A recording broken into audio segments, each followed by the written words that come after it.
What's up, people? What's up? It's your boy Usema. How's everyone doing? Waving to check to see if I'm using the correct frame rate. Yes, I am. So, how's everyone doing? Today's Wednesday, which means it's new comic book day. So today I went down to my favorite comic book store. Don't know why I'm doing that. I'm pumped. I'm excited.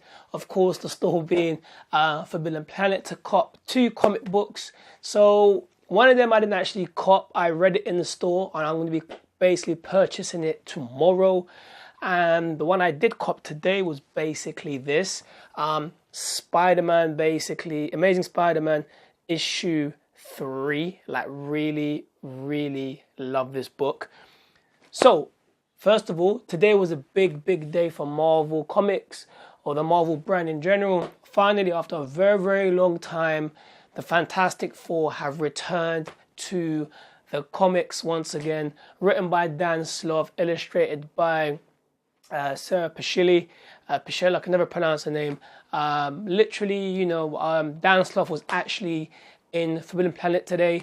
I was going to go and get the book signed, but I was just so smashed and so tired. I thought, you know what?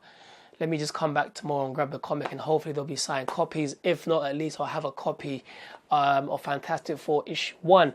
So that's my take on it. But the first issue of Fantastic Four, which came out today, was when I was reading it, it felt a bit still, a little bit dry, but it picked up. I enjoyed it because for me it was an introduction to these characters that we basically haven't seen in a very, very long time.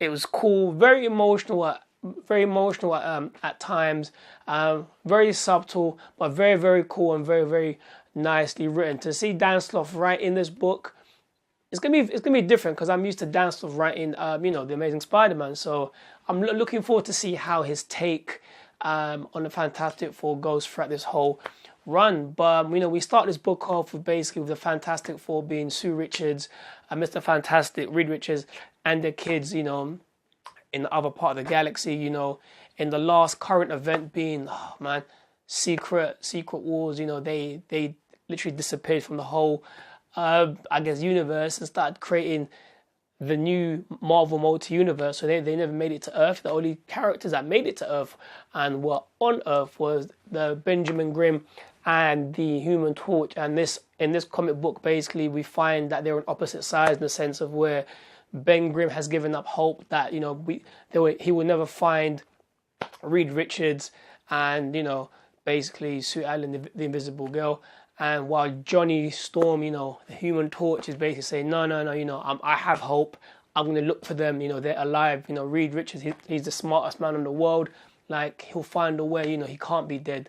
So the story picks up from there, and we see how these characters are basically living life without the other half of the Fantastic Four.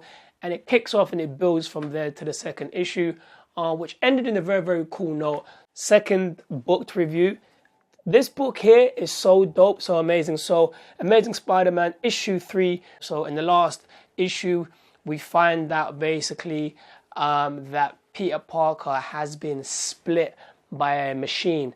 So, what basically happened at the last issue was he was trying to save the day from the villain himself, Taskmaster, who, he isn't a villain, he's just Taskmaster. I don't really call him as a villain, he's a very humorous character. But so he was trying to save the kids and Doc Connors from the Taskmaster, and he accidentally turned on the machine that I totally forgot the name of. And what it does is basically it split Peter Parker and Spider-Man into 2 different characters. They're not clones, they're actually the same character. But in this issue, we actually find out that Peter Parker has no powers, but he has his morals, his respect, his dignity. He is Peter Parker. And we find out basically that Spider-Man is Spider-Man, but the major difference is because they've split and there's no balance, Peter Parker, it's great. With great power comes great responsibility. But with Spider-Man now, it's with great power comes no responsibility. So it's like Parker's cool. He thinks now I can live my life. I can do what I want to do. I don't have to be Spider-Man because Spider-Man's already here now.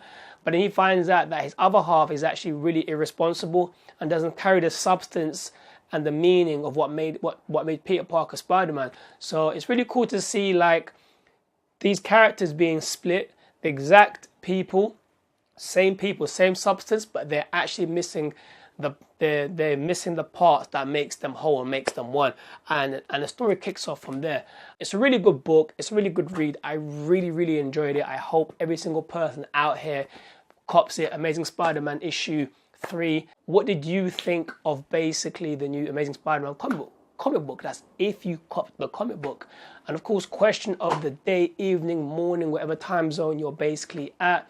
Do you read comic books? Do you like comic books? And what are you currently reading now that you could recommend to me? And it doesn't have to be a comic book. If you're reading anything that you feel like I can read, please drop your comments down below and let me know. So that being said, click, like, smash, bash, punch, kick, adamantium, vibranium, claw, that subscribe button, and I'll catch you boys and girls, pardon me, later on today, tomorrow with another videos, vlogs, and of course more of my Gemini self. So hit that subscribe button, hit that bell button, and I'll catch you guys and girls, ladies and gentlemen from all around the world. Wakanda forever. John Cena, you can't see me tomorrow. Peace.